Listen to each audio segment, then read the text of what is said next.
Ben ritrovati, cari amici di Futsal Time, per Finisce bene il semestre, continuiamo il nostro viaggio all'interno del mondo arancio-nero-verde, lo facciamo con uno dei protagonisti della squadra lagunare, tra Under 17 e Under 19, continua il suo percorso di crescita con noi, Matteo Riggi. Ciao Matteo. Ciao a tutti, grazie mille Lorenzo per l'invito. Allora, Matteo, la prima cosa che ti chiedo è, mi fai un po' una panoramica tua personale di come sta andando la stagione? Puoi decidere tranquillamente da dove partire, se dall'Under 17 o dall'Under 19, e poi in base a quello ci andiamo poi a sviluppare tutta l'intervista. Sì, allora partirei con l'Under 17, è un campionato molto molto molto combattuto, soprattutto le prime 5 perché siamo tutte lì a distanza di pochi punti e ai playoff andranno solo 4, quindi stiamo dando tutto per riuscire a centrare l'obiettivo, che è appunto arrivare tra le prime 4. Sì, per quanto riguarda invece l'Under 19 siamo riusciti a vincere il campionato con una giornata d'anticipo e siamo appunto arrivati in finale di Coppa Italia, che è stata una grande soddisfazione di tutta la squadra e anche mia. Allora, proprio come ci hai detto tu, adesso io vado a far vedere quella che è un po' la situazione nel gruppo dell'Under 17, no? Perché, come dicevi, tante squadre in pochi punti, non vanno tutte ai playoff. Di quelle che vedi qua, ti chiedo qual è secondo te la squadra che vi ha impegnato di più, visto che la prossima dovrete anche giocare contro l'Altamarca, che è avanti in classifica con una gara in meno. Sì, allora diciamo che quella un po' più tosta con cui abbiamo giocato è stata l'Alta Marca proprio. Abbiamo già giocato l'andata, adesso martedì prossimo abbiamo ritorno e è stata una gara durissima, abbiamo avuto una brutta sconfitta, ma sono convinto che nella gara di ritorno faremo sicuramente meglio, perché nella gara di andata forse ci è mancata un po' di cattiveria in più, c'è mancata forse quel cinismo sotto porta che invece a loro non è mancato. E sì, diciamo, la voglia in particolare è venuta un po' meno, ecco. Matte, mi riesci a descrivere in poche parole quella che secondo te è la differenza principale tra quello che può essere un campionato Under 17 e un campionato Under 19? Perché soprattutto in Veneto questa secondo me è una differenza che è diversa rispetto a qualsiasi altra regione, perché i campionati sono molto competitivi. Sì, allora ti parlo per la mia esperienza di quest'anno. In Under 17 ci sono molte squadre forti, ce ne sono tante, non fortissime, nessuna di fortissima, ma tante squadre molto forti. Mentre per quanto riguarda l'Under 19, ti parlo sempre per il mio campionato, per quello che ho giocato, sono state due squadre principalmente, le due molto molto molto forti, noi e il Giorgione.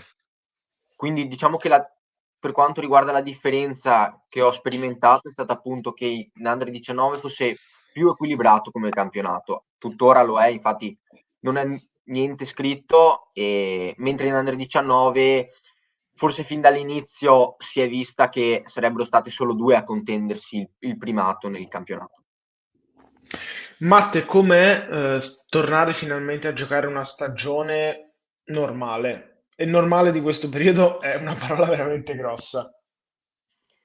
È stato molto bello, che io personalmente sono riuscito a giocare solo un anno intero, il primo anno di Under 15 e poi purtroppo il secondo anno di Under 15 e il primo di Under 17 pr- praticamente non li ho giocati perché con questa pandemia hanno interrotto subito praticamente tutti e due i campionati. E purtroppo ho perso 2 anni di crescita per come la vedo io. E spero comunque di riuscire a recuperare in questi anni. Ecco.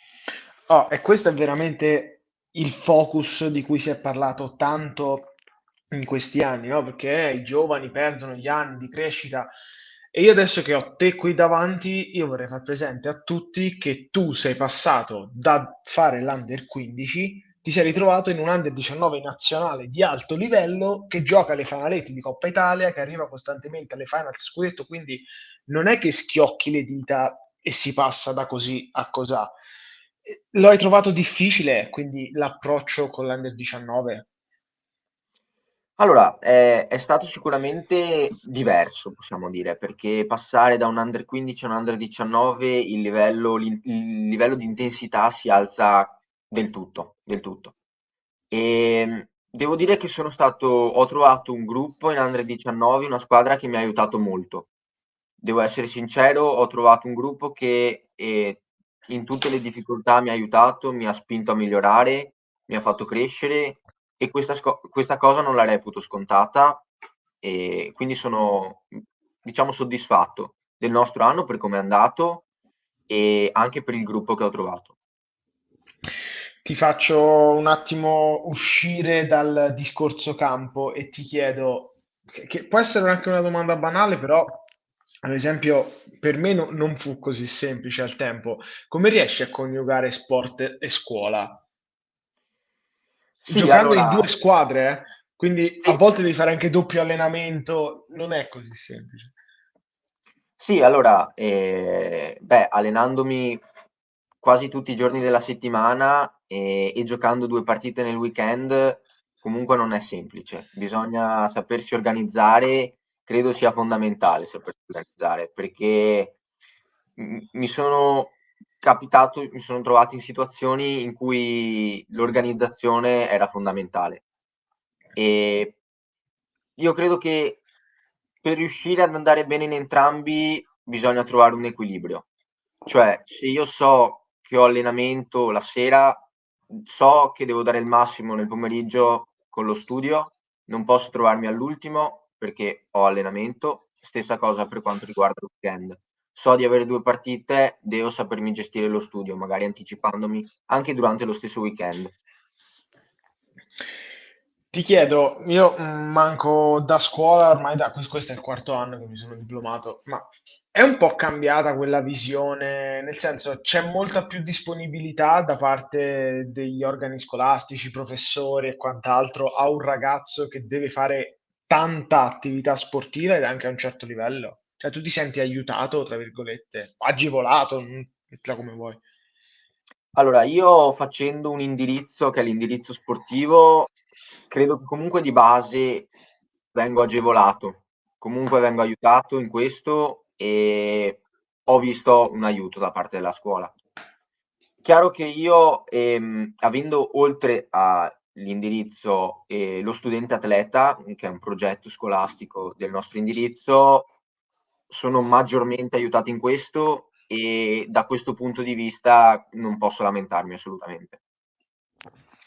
Matte, torniamo in campo. L'Under 19, io credo che guardando anche come è strutturato il progetto Fenice, già in Under 19 è trovato dal fare l'Under 15 in una realtà dove si gioca a calcio a 5, si gioca a calcio a 5 veramente con delle regole, degli schemi, dei movimenti consolidati. Com'è stato per te trovarti all'interno di questi schemi? Non facile, soprattutto all'inizio. Non facile perché passando da una categoria in cui sì, sono importanti gli schemi, ma non così tanto, a una categoria in cui il modo di giocare comunque ti impone un certo tipo di gioco, non è stato facile, soprattutto all'inizio. Ho trovato molte difficoltà, sarò sincero, ma come ho già detto prima, ho trovato un gruppo che è riuscito a farmi migliorare molto sotto questo aspetto. Sono molto soddisfatto del mio gruppo e sono riuscito a migliorare anche sotto l'aspetto tattico. Matte, ti puoi descrivere come giocatore della serie? Io sono Matteo, faccio questo ruolo, il mio punto di forza è, però potrei migliorare in. Sì, allora io sono un laterale, fascia non è importante, va bene qualsiasi, e mi piace anche molto giocare centrale, anche se non è il mio ruolo, quindi non lo pratico. Il mio punto di forza è sicuramente avere un ottimo mancino, nonostante io sia destro. sono molto bravo con entrambi i piedi e quindi credo sia la mia qualità maggiore. E il mio difetto è forse che ogni tanto sono un po' troppo irruento. Magari in un'azione, magari in cui sto rincorrendo l'avversario, tendo magari ad andare troppo, troppo, con troppa foga e prendere magari un fallo inutile, ecco. Matte, l'ultima cosa che ti chiedo in questa intervista, se c'è qualche giocatore della prima squadra che ti piace guardare, ti piace studiare, da cui hai provato a rubare qualcosa, ecco. Ma non ce n'è uno in particolare in realtà. Io allenandomi comunque con loro cerco di prendere le migliori parti di ciascuno. Cerco di rubare con l'occhio tutti gli insegnamenti che possono darmi, tutti i consigli e anche le critiche, giustamente. Ma no, non ce n'è uno in particolare. Matte, ti ringrazio tanto per essere stato con me Ti ringrazio, Lorenzo. e ti faccio un grossissimo in bocca al lupo per il proseguo di stagione. Grazie mille.